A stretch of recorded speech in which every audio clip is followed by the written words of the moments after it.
Hello and welcome back to this Downful Idealistic Crusade. This video is my review and general thoughts on seeing Indiana Jones and the Dial of Destiny last night in a Dolby Cinema, which of course marks the final release of the final film in the Indiana Jones series. Now, the lead up to this point has been a bit hard for us Indy fans because the film premiered at Cannes practically a month ago, and the critical reviews were not very good, shall we say, which didn't bode well for having to wait an entire month to see what the film turned out like. Now, this, of course, is the first film in the series to not be directed by Spielberg, not be produced by George Lucas, and do not have the same key crew members. It's, of course, also the first film to not be edited by Michael Kahn, who is Spielberg's longtime editor. So it definitely is going to feel different, essentially having the series be in someone else's hands. Now, most indie fans will agree that Kingdom of the Crystal Skull did not turn out well. I am one of the people who chooses to kind of just ignore that film occurring. While the overall idea of it isn't bad, it's just the execution did not feel up to par, shall we say, is how I think you should put it. You can put it politely. But upon finally revisiting it before Dial of Destiny, the one thing I think you can come away with, besides the commitment of Harrison Ford's performance, is that at least it has the trappings of an indie film. You do get some Spielberg flourishes, and most of all, the editing by Michael Kahn keeps the pace moving along and keeps it from feeling as disjointed and messy as it really is. And we're also at a more typical 2-hour or around 2-hour runtime, which is what an Indiana Jones film really needs to be in order to essentially pull off its adventure without it getting stagnant, which unfortunately is a problem you do get in Dial of Destiny, which has a much more common modern problem of a significantly longer runtime, and honestly a too long of a runtime at 2 hours and 24 minutes. And you will feel this throughout the film because unfortunately the pace does frequently lag, and there are moments where the film feels as if it stops and starts. You get some degree of that in Crystal Skull, but again, having a master editor actually cutting the film by hand, I guess he was still cutting on a moviola, but Crystal Skull was cut and edited on film by a master editor, and so it helps to avoid a lot of these pitfalls and make them feel much less apparent. So unfortunately, I think the biggest thing for me, besides the greater usage of CG effects and it not being directed by Spielberg and of course not having his directorial feel, is the editing is nowhere near as good. However, it's a hard film to describe. I've had to mull it over. I saw the film last night, and I've been thinking about it ever since because the sort of fan reaction and the audience reaction is very much different to what you're seeing and at least the sort of critical consensus has led up to this point. Because Dial of Destiny is a film that I think is going to please most people because it does try to actively walk back from some of the pitfalls of Crystal Skull and give you enough moments to sort of have the feeling of an adventure. But at its core, I don't really think that's what it's doing. When you examine it a little bit more closely, it becomes much more obvious that there are a number of rather glaring issues in addition to the runtime and the editing and the I think overusage of digital effects. And that even pops up in all the supporting characters and honestly the actual plot, the adventure itself. None of the supporting characters are really developed at all. Particularly there are some who are just plain not developed. Even the villain, played by Mads Mikkelsen, who has great moments of menace in the film, we don't really get his backstory. We don't even know how he got to the point in the film that we see him at, because of course he is in the opening of the film that is a World War II adventure set piece. So we jump forward to the 1960s and re-encounter our villain, and none of this is a spoiler because it's in the trailers. but we don't really even know how he got to said point, and we don't get his backstory. We don't get why he's interested in the Dial of Destiny itself. And outside of the most generic and obvious major plot point to set up the climax, we don't get in as invested as we should in terms of knowing what this character's history is and why he's doing the things he's doing. As always, Ford's performance is 100% full of conviction in every moment. There's no false note, and like in Crystal Skull, that is, you know, your bedrock. But honestly, it's even more so here because obviously Indy and Harrison are much older. He can't throw himself into action set pieces and do it believably, which is perfectly fine and understandable. However, the rest of the film, it seems like it's always trying to make up for that or overcome that, and to really, I think, drive through some of its undeveloped and underbaked plotting by just hitting you with yet another chase set piece. In a lot of ways, it's sort of like trying to beat you into submission, so you just sort of go along with it and you stop asking questions. So that leads some people to say that Ford and Indy kind of take a backseat in his own movie at times, which, you know, there is some degree of that. If that kind of bothers you, then I can understand that. It's never quite to the degree that, you know, Henry Sr. is not an action man in Last Crusade, but that's also a good comparison because that dynamic was established and maintained throughout Last Crusade, whereas here in Dial of Destiny, Indy is jumping back and forth from being the aged character who has been sort of battered by life itself and the mileage, but also he jumps into action in moments. So there's a sort of disconnect, and you can't quite get a read on, okay, well, how much of the two sides is the character going to do? So it does at least balance the Indy action quotient, I guess, if you want to put it that way. And he is paired up in the film with his goddaughter Helena, who is played by Phoebe Waller-Bridge, who is thankfully a bolt of energy throughout the film. I think the character is great. I think her performance is great. It's just not a very well-developed character that is honestly very representative of the rather disjointed nature of the screenplay in a lot of different ways. Because yes, you can never quite tell what side she's on, which is always good for an Indy character, but the constant back and forth of her allegiances are not clearly defined. And for one instance, you know, she's a good character, the next she's a bad character, or a duplicitous character, or simply out for being a thief or having mercenary impulses. So it's difficult to get a read on her character, and thus her actually taking a good majority of the film's scenes and being Indy's partner in the film. Because we can't get a hold on this character, we can't get a read on her, and she takes over a good number of the scenes in terms of driving the plot forward in a lot of instances, particularly in the middle of the film. It can lead to the character almost being a bit annoying in ways because we're simply not invested in this character as much, and it's kind of like, well, couldn't Indy have this dialogue, or could we at least get some?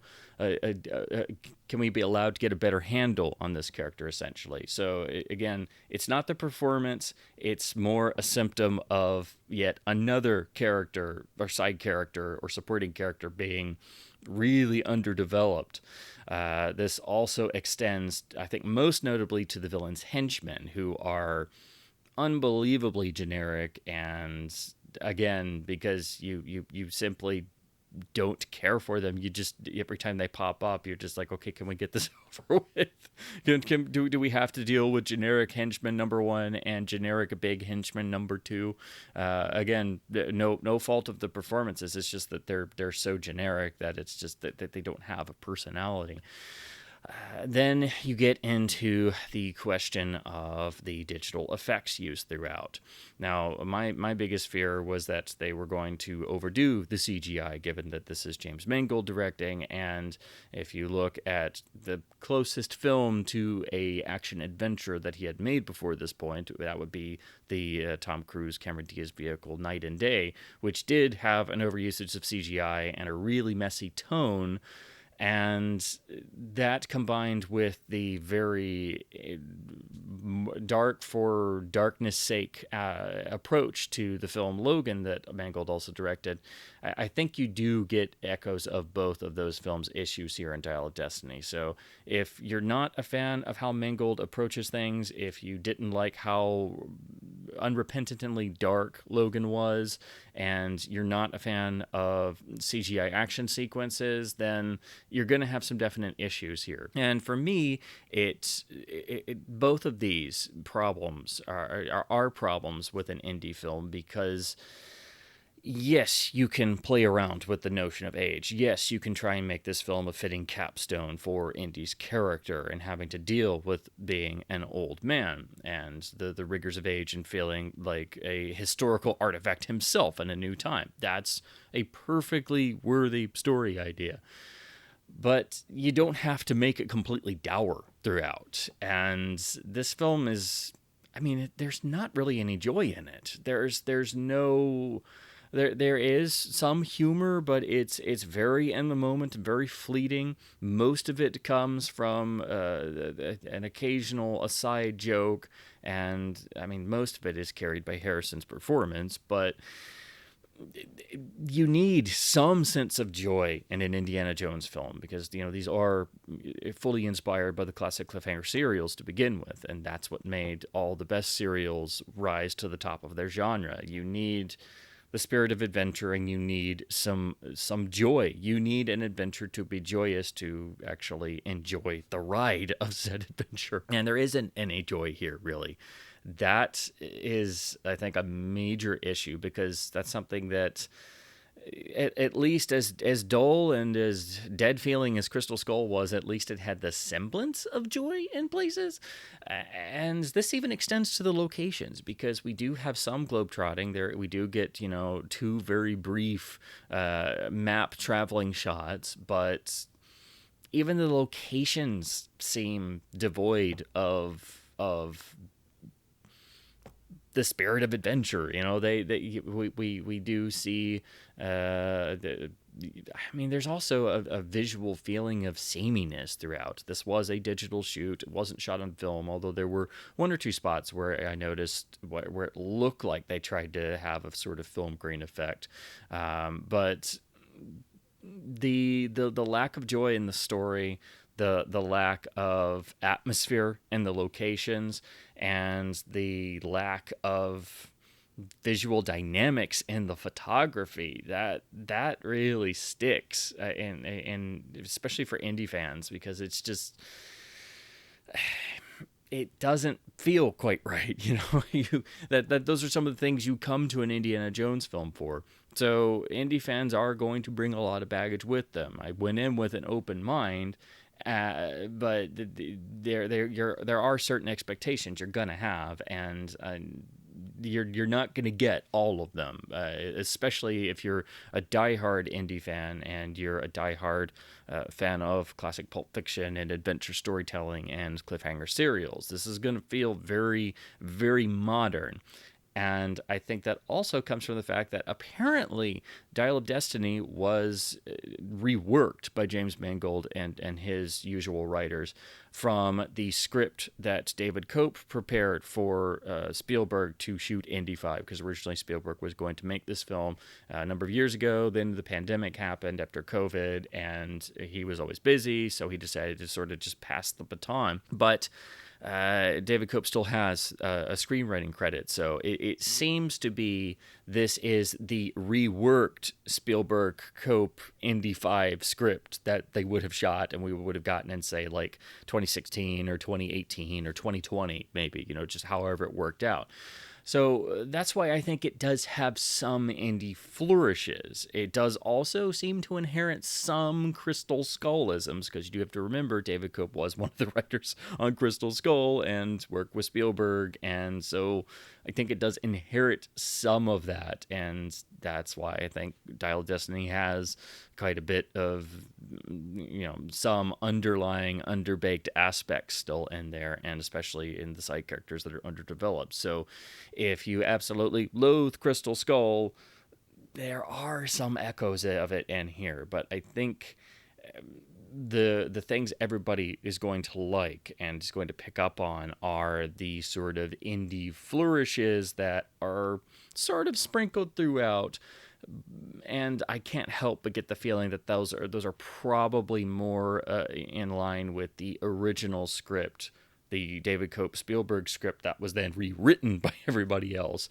So that's why I think you've got this sort of clashing between something that's more, I mean, at least I guess you would call it like more classically Indiana Jones in feeling, and then the more modern everything is dire, there is no joy approach of Mangold and his team. I would love to be able to read the original David Koepp script just to be able to compare, because again, I can only make conjecture, but that's just the overall feeling that I have.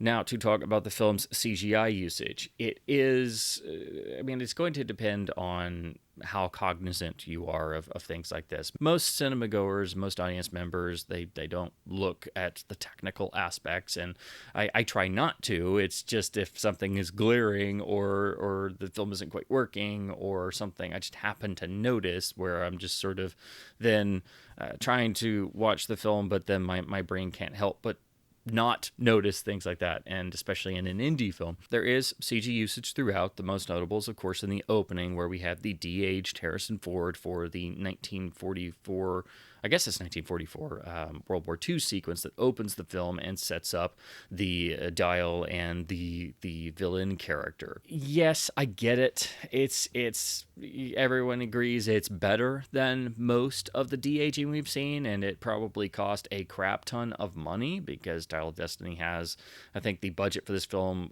is listed at like $259 million, which is quite astronomical.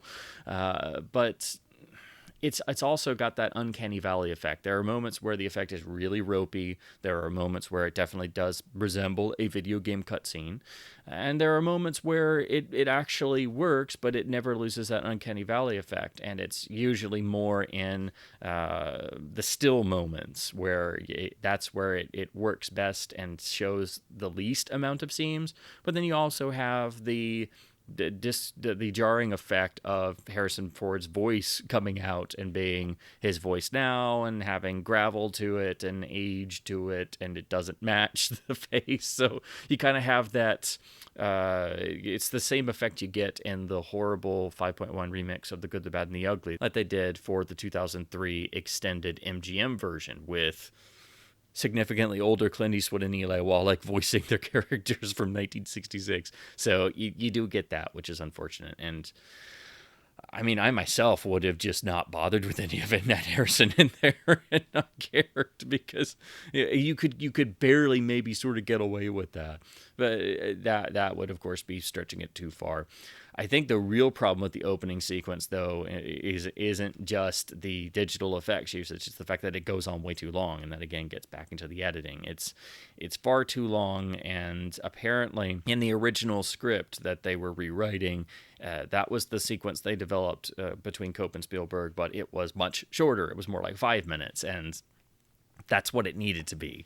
And it goes on way too long, and I think it was just an excuse to have a greater sense of action with the Indy in his prime, to give people more of what they wanted after the long wait, which is understandable, but it's not a good way to open your film with a super extended flashback sequence that's setting up the main story. It should be a lot shorter. So in ways, it's like if you had the young Indy opening of Last Crusade stretched out to 20 to 25 minutes, it wouldn't work. It wouldn't have the same energy, and it needed to be that length. That's the type of sequence it's designed to be, and it feels very artificially stretched out. The digital effects do continue to pop up throughout the film. The ticker tape parade through the city with Indy on horseback that we see in the trailers is just as ropey and as issue filled, if you're not a fan of digital effects, as what we see in the trailer.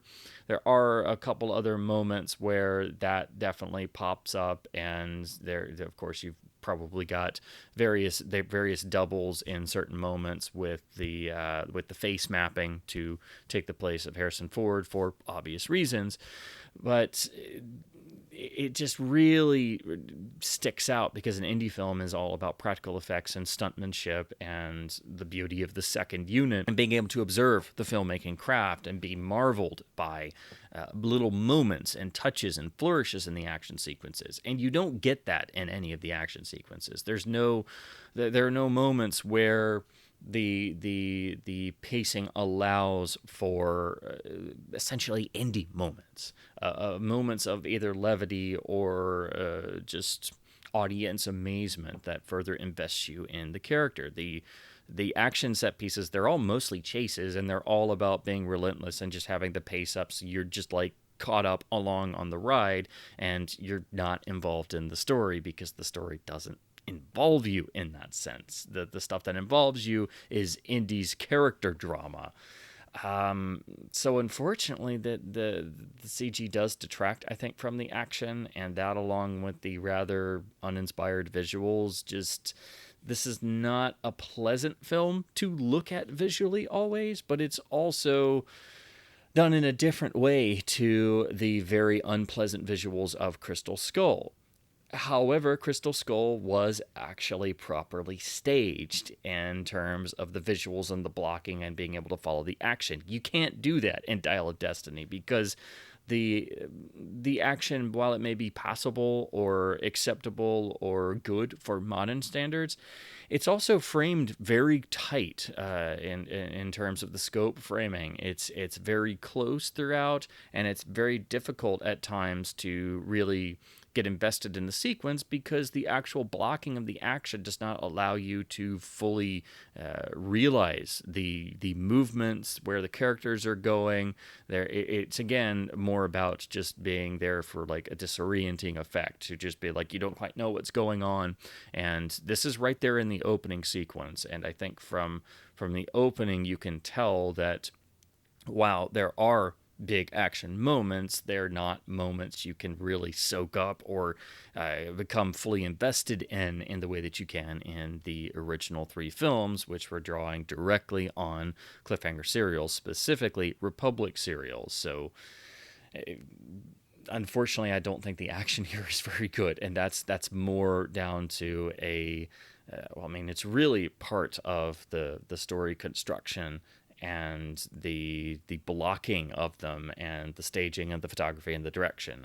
I think they serve their purpose, but they also have a feeling and degree of sameness, and it goes back to, I think, the idea I had of the film is continually just sort of trying to just batter you into submission, so you just go along for the ride and you never become as fully invested as you could be. Another note about the visuals in the production that I was quite surprised to see is when we jump to the 1960s, this obviously means the whole film is period. It's a different period than what we're used to with Indy, but it's still a period film. And I think it gets better over the course of the film because then we start moving around more. But I think the actual production design and the photography don't always fully convey the period very well. There are moments where, yes, we have a lot of the iconography. Yes, we have specific moments from the 1960s, but it just doesn't feel very convincing throughout. And there are also several moments that are quite jarring to just pop up in an Indiana Jones movie. They make sense in context of the story, but they're just plain jarring for an indie movie. So it I mean, in ways you could also point to another X-Men film besides Mangold's Logan, sort of this the kind of on the nose period detail and moments that also don't really gel that you see pop up in the Days of Future Past film and other well, I mean, and it's really an issue that does continue to populate all modern films that try to do a period. They kind of overdo it, but also there's not a fully seamless sense of the period detail. And so if you're really into period films and that kind of stuff bothers you, where if there's a moment or a shot or a hairstyle or some clothing or some visuals that are obviously more modern and don't mesh with the period setting they're going for, then you're definitely going to notice that. Again, this does improve as we move into the main thrust of the plot and we start the globe trotting, but even then, it still feels very modern, and the period detail become more like trappings.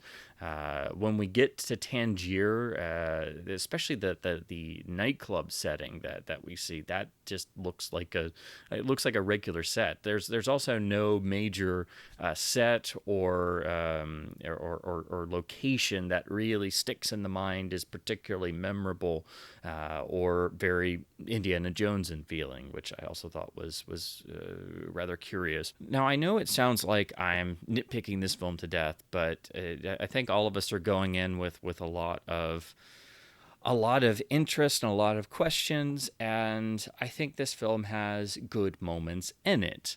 I do think it does have a lot of issues of modern films, and the question everybody has is it better or worse than Crystal Skull? Well, I think that's going to be an individual sort of answer you have to determine. I think everybody's viewpoint is going to be a bit different. The consensus coming out from most critics and audience members who are seeing it now does seem to be generally more positive, but it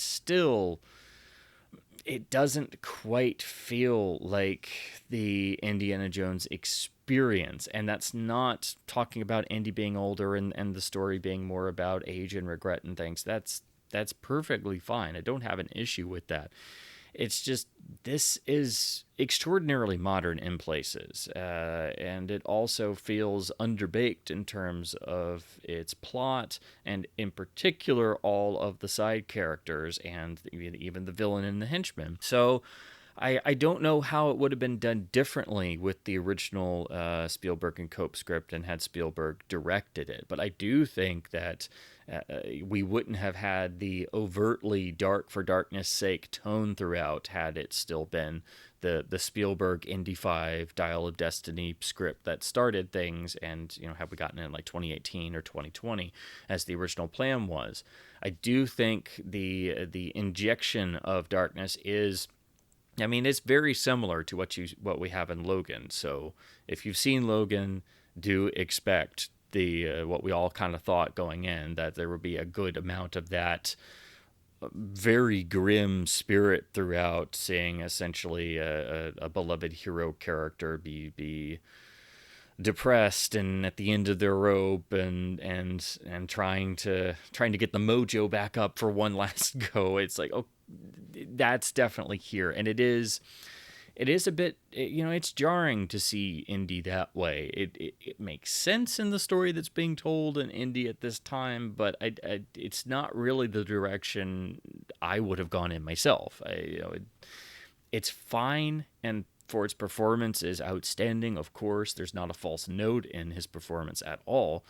But because the film is disjointed and it's trying for this particular approach, it really feels like Indy himself is its grounding element. Every time we cut back to Ford or Ford has a line of dialogue, it's simply Indy, and that's what grounds the film again. So whatever the sequence is, or even if you're whether you're invested in the story at that point or not, every time we cut back to Ford, every time Indy has dialogue, that's what grounds the film again. That's the foundation. That's the audience interest, that's what makes it an Indiana Jones movie. Because if you took Indy out of this, if you took Ford out of this movie and you looked at everything else besides the one or two little bits of fan service and the cameos, there's not much here that really screams Indiana Jones, and particularly with the dark tone where you do even see innocent civilians just plain murdered in cold blood, that it does kind of rankle a little bit. So if you pick up on these things, or you look at films for their story construction, or you look at their tone, these are going to be things that are very apparent. So I think that's what's causing a real split among indie fans in terms of everybody seems to agree it is better than Crystal Skull in certain ways, and there are good moments in it. But I think the split is between indie fans saying, "Oh, this is a great Indiana Jones movie, and it's better than I thought it would be," and then I'm more on the side of, yes, there are good moments. Yes, Ford is outstanding, but it doesn't really have the spirit of Indy in that sense. So, of that split, I'm more on that side. So I can't really say that it's better than Crystal Skull, and I can't exactly say that it's worse than Crystal Skull. It does inherit some of the same issues, but it also feels like a polar opposite in terms of how it approached the Indy character being older and doing it in a modern sense. But again, I think the things you're going to miss are, of course, the Spielberg flourishes, which, again, we didn't get a lot of in Crystal Skull, but there were some. And when you have the same director for the whole series, and then we do one last film with somebody else, it is always going to make it sort of stand apart from the others. But I think even greater than that is not having Michael Kahn editing them, because not only did all the previous indie films have the same director, same producer, but they had the same editor, even for Crystal Skull. And I really think this film could be much better edited and much better paced. And I do think that would alleviate some of the story construction problems and some of the issues with the character development. And it would make the film play a lot better if it ran more like 2 hours and 5 minutes. I do think it is about 20 minutes too long, and you could take out a chunk of the opening sequence. The opening sequence definitely could have been whittled down and been much more manageable, like the apparent 5-minute opening it was originally written as. So again, I do think it needed to be at least more concise, like the opening of Last Crusade. In terms of the overall effect, without trying to get into spoiler territory, I've tried to keep this as non-spoilery as possible. Whether you're a big indie fan or not, I do think the ending, it does sort of course, Indiana Jones always deals with elements of the supernatural, but tries to ground it in a sense of reality. We do have something with the Dial of Destiny itself, which of course everybody knows is going to happen in the climax. The way it's handled in terms of the setting of the climax and the use of the device and everything, yes, it makes sense, and it's something you can do in an Indiana Jones story, but the execution, I think, is what makes it feel a little bit much. So I when that came up in the theater screening, I was like, oh, well, okay, I get it, but it's just that, okay, this is a bit jarring, and I think this is a bit much. But again, you can get away with it in an indie story, and there have been other indie stories that have played around with that sort of concept in terms of novels, short stories, comics, video games. So it's not out of the realm of possibility, but I just felt it was a bit much, and I know others have sort of echoed that. So without spoiling it, I just felt that the ending was definitely a bit much. I do think there are a couple of plot holes in the film that aren't resolved. Some of them are very small little moments, so they're not exactly plot holes, but there is also another sort of holdover from Crystal Skull in terms of something happens to Indy that isn't resolved at the end of the film, so that's another little, I think, echo of Crystal Skull in there. Then we also have the iconography of the series pop up in the form of what would be either labeled fan service or the cameos that we know of because of the trailer and the sort of press release leading up to the release of the film. So there are going to be some cameos. We know that Sala appears, and really when we see faces from Raiders, that's when, and especially interacting with Harrison, that's when you get the most feeling of, oh hey, this is an Indy movie. And then we go back into the main thrust of the plot and the tone overall of everything sucks and we're all gonna die. So it's like, that really underlines and shows, okay, yeah, we're in a different sort of universe here. But we had some flashes of, oh hey, here's an Indy moment for a second. And that was at least nice, but the film definitely could have used more of that. And there's in particular a character that does not appear that I really wish would. And to not get into spoiler territory, it just basically that I wish there was more of the classic Indy spirit, and I think that could have been done, especially by the usage of a character that unfortunately has not seen the light of day since the original films, and definitely should have been here in some form. Interestingly, they go for replicating the original title font of Raiders of the Lost Ark in terms of the black and white stylized text that we get from the original opening titles of Raiders, and then they reprise that for the initial main credits of the end titles, which was interesting. That's not something we've seen before. But they do this to reference the iconography, and we all go in waiting for the opening shot to be the play on the Paramount Mountain logo, and they don't do that. So I think that was a conscious decision, and it had to have been to further distance this film, but yet they did that with the Raiders title font. So I thought that was interesting. So I don't think that's a spoiler because it's the opening shot logo of the film, and we all go in expecting to see something, and they don't do that. I'm glad the Paramount logo is there because they start with the Disney logo, and then we get the Lucasfilm logo. They play on this, though, because we do actually get a logo fade, but it's very... it's very nondescript, and they do it with the Lucasfilm logo instead of the Paramount Mountain. And that, it's a nod. So again, it seems the conscious decision was to do something with the logo joke, but they have gone with the Lucasfilm logo instead of the Paramount logo.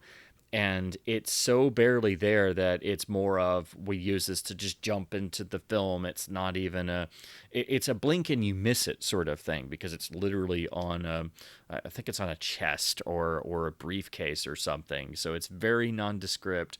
It's not really clever, but that was essentially their sort of, okay, we got that out of the way, it seemed.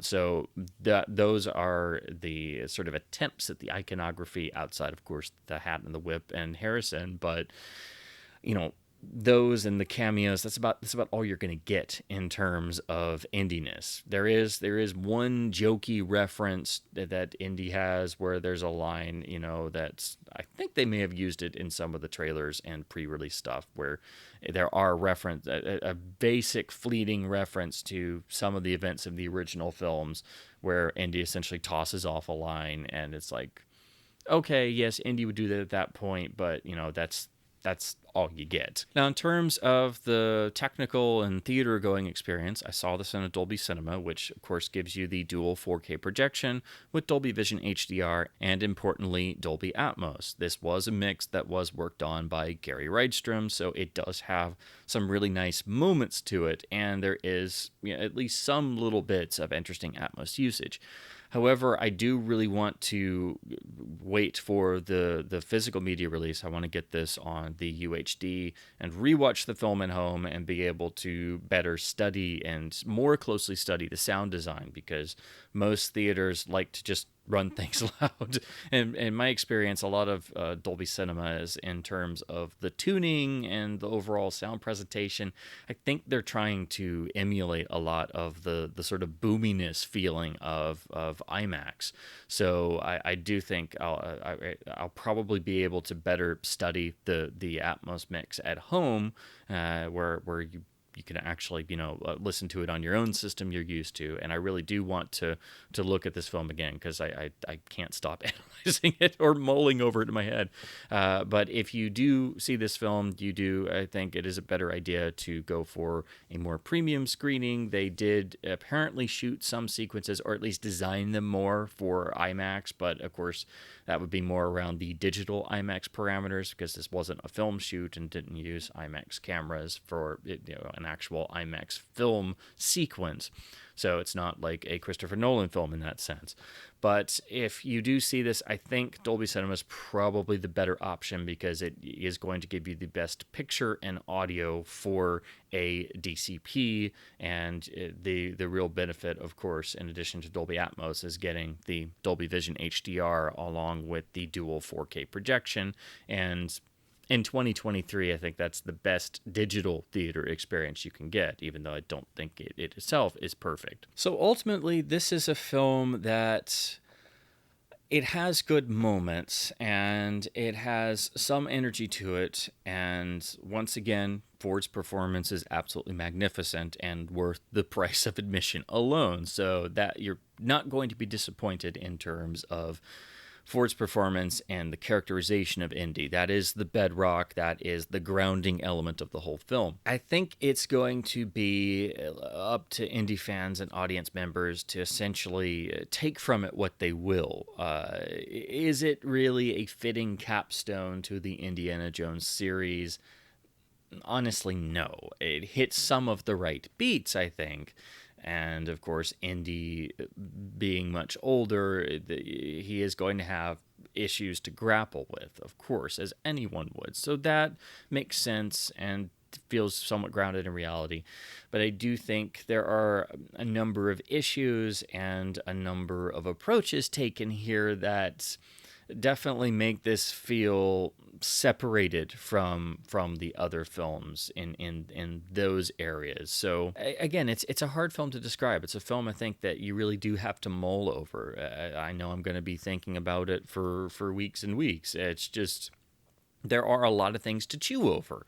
And I think, especially for indie fans, that's something we're going to do naturally. But I think all cinema goers should do this with any film they see, and really think about it and analyze it and think about your own initial reactions and how that develops over time.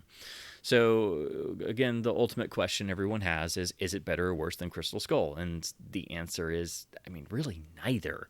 It's not as overtly flat as Crystal Skull in terms of it feels like a flat soda, but it also doesn't have the sense of the overall indie tone. It doesn't have the pacing of an indie film. It doesn't have the polish of the original three for sure. And it doesn't have the same sense of blocking and staging. And of course, it doesn't have the Spielbergian touches, if you want to use that term.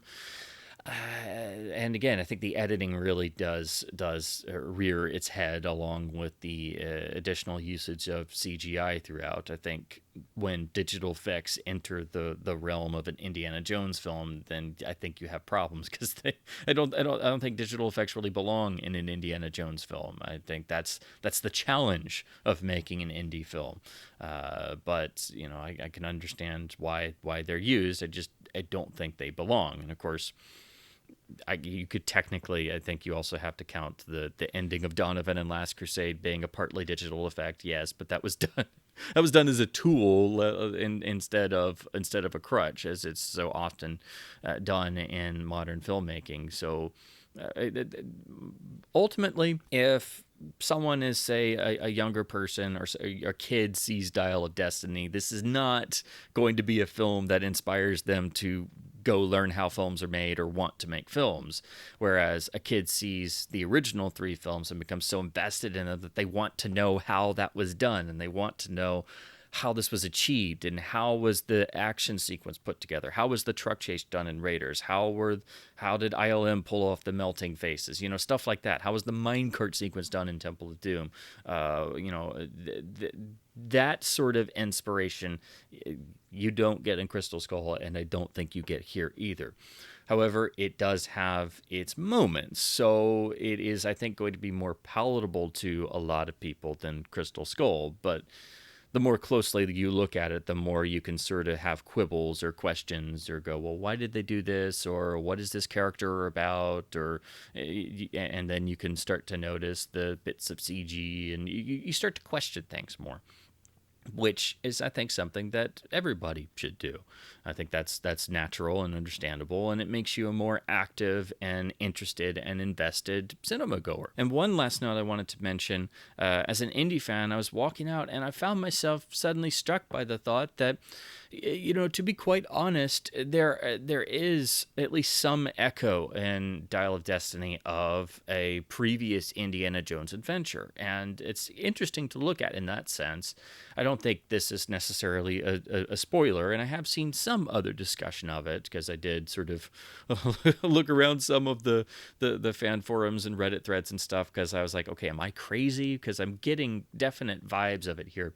But I think real diehard Indy fans will recognize, at least in the overall plot mechanics and how the story is set up and some of the beats, they do seem to be at least drawing at least partially from the classic Fate of Atlantis story, which of course was the MS-DOS game in 1992, and also it was adapted for comics, and a lot of people always have referred to it as sort of the fourth Indiana Jones film we never got, long before Crystal Skull existed.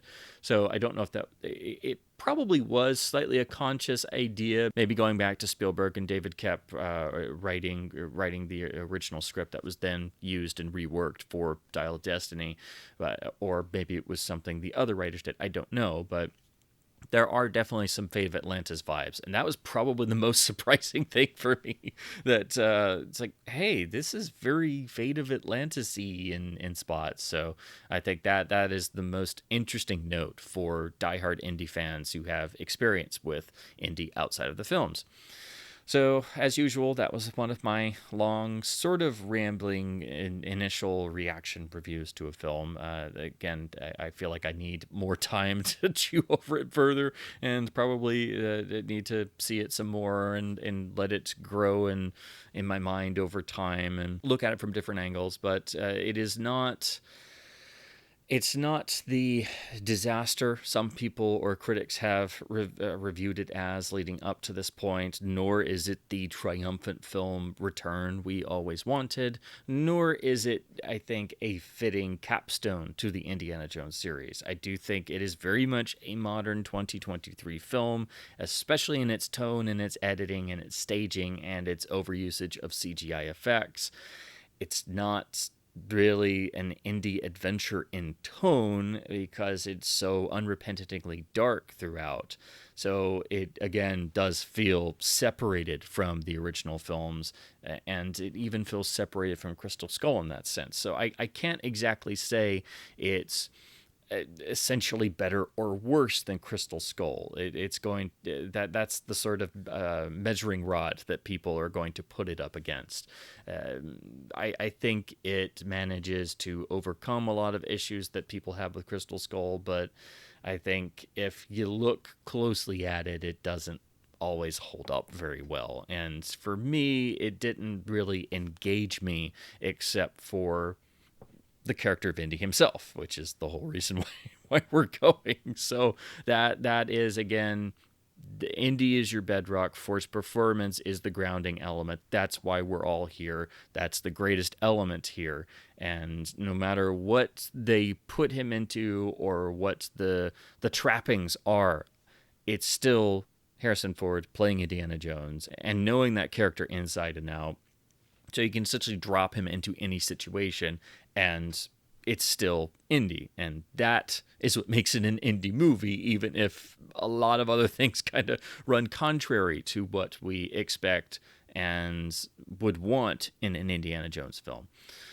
So, I'm glad we got another bite at the apple after Crystal Skull in terms of leaving it on some kind of end note. But again, we already did this in Last Crusade, so are either Dial of Destiny or Kingdom of the Crystal Skull necessary? No. Do both of them have at least a few good moments in them? Yes. But none of them really add a lot or, frankly, anything to what we got in the end of Last Crusade. Indy is a character that can always have new adventures and has had some really great ones in some of the novels and comics. So there's always room for another adventure, but obviously not in the film series and not with Harrison Ford playing the character who hangs up his hat here. So there is a feeling of sadness and passage of time there, and that is why I think you should go see Dial of Destiny for yourself, whether you're an Indy fan or not. I do think you get your money's worth from Ford's performance and seeing Indy one last time, even if the film he's surrounded by isn't really much Indy feeling in spirit. So those are my thoughts. If you've seen Dial of Destiny, I would love to hear your thoughts in the comments below, whether you agree with me, whether you don't. The discussion, I think, is just as important and relevant as the film experience itself. It's the other parts of the film experience. And I think this is a film that should be discussed and analyzed and chewed over, in terms of really digesting it. And we've waited so long that there definitely has to be plenty of digestion to properly appreciate the film. So as always, I hope my babblings about films have been at least somewhat fun and informative. And as always, thank you ever so much for watching.